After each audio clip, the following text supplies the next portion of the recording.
Hello everyone and welcome back to Mark's Allotment, the back garden refurb, part 14 I believe, and it's a chilly Wednesday the 7th of April in sunny South Wales.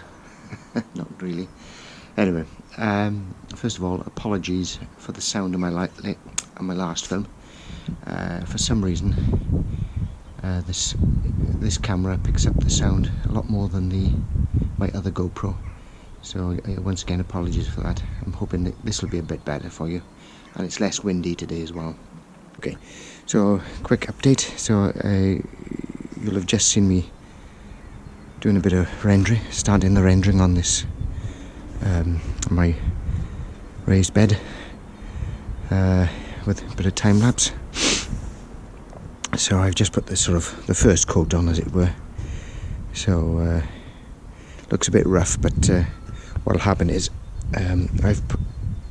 I'll scrape it back level, and then I'll fill up any hollows. So I spent a little bit of money and decided to buy some of this material here, which is I'm not quite sure what they call it, but basically you get nice corners when you're plastering or rendering, and that sort of goes on the sack the juggler. So you try not to teach my grandmother to suck eggs, but basically that goes on the corner like that, and that gives you a nice edge to render up to or plaster up to. And I fixed it in with some masonry nails, holds itself. So yeah, that's a bit rough at the moment, but obviously I'll get a straight edge on it and rub it up a bit later on when it's gone off a bit. So and here we are. This is not quite the finished article, but all the slabs are down except for a few on the steps, which I'll finish off a bit later. So yes, bit of a fiddle, because I was bedding them on dust. Now, the issue I was having is I needed to use one of those whacker plates to really firm down the ground underneath, but I couldn't do that because I was afraid of cracking the waste pipe that lies underneath here, because they're quite high to the they're quite near to the surface, unfortunately, which is why I've built a bit of a step up in the corner as well. I'll show you it a bit closely in a minute. So I put on a bed of dust and then proceeded to spend hours getting the levels. They were rocking, so fiddling around, lifting them, putting a bit down, back and forth. But there we are, it's done now. So what'll happen is I've hosed it down, and the dust has worked its way down, and it'll settle and it'll get harder. And then later on what I'll do is I'll scrape out between the joints, and then I'll fill it with cement, sand and cement. Do you like my nice complicated shape to fit in there? So yes, I don't know if in the last film I was telling you about what I was going to try and do with this drain in the corner. So what I've done, I've basically concreted in around it, and then this paving slab then will go on top. Obviously it won't cover the drain, but it will be surrounded. But I'll cement those in, obviously. A bit of a step on there eventually, once it's all rendered. And then initially I did the step. Let me get a pointy stick.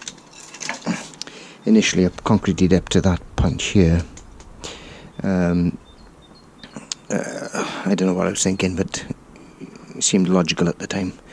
Anyway, so but when I went back down the garden and looked up, I thought it looks a bit strange. So what I've done, I've extended it and squared it off there to equal it out a bit. Not quite sure why I decided to finish it there. Well, actually I do know. It's because the paving slabs are 60, and I wanted an equal you know, because it's about 120 to there somewhere. So anyway, yeah. So I changed my mind and extended it up to here. But eventually you'll see the finished product, and I think you'll probably get it, what I'm trying to do. Now then, that sort of metal cornering piece, whatever you want to call it, the name eludes me at the moment, but they come in certain lengths, of course, and I measured it up for the four corners because that's what I wanted it for mainly, but there's not going to be enough left over. So it's only a bit of wood held in with a bit of stone to keep it in place. Once it's gone off, it'll hold itself then, and yeah, it's only a small area, so it's not going to be. If it was a big area, it's a different case, but for such a small area, it's not point in faffing about with, you know, shuttering it up properly. So, what's next? Yeah, so anyway, I've cut that one originally to fit around there, but now I've got to cut it down to fit around that point. Yeah, so it's all coming along not too bad. So yes, trying to fit everything in. And the cold weather doesn't encourage me outside, I gotta be honest. When I've been to Greece and to the south of France, and it's like 30 degrees in the summer, and I'm thinking, it's a nice temperature, I love it. I'm not keen on the cold. Right. Now then, I dug up one of my asparagus crowns over the allotment, and they are starting to come, of course. I think I showed you in my latest allotment film, and lo and behold, these are starting to come now.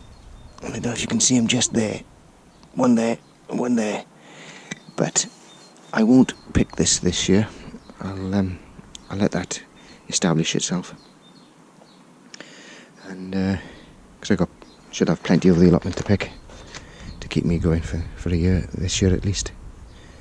Yeah, so again, it's still looking like a bomb site, but not to worry, it'll get tidied up eventually. I shall see you in the next film. Bye for now.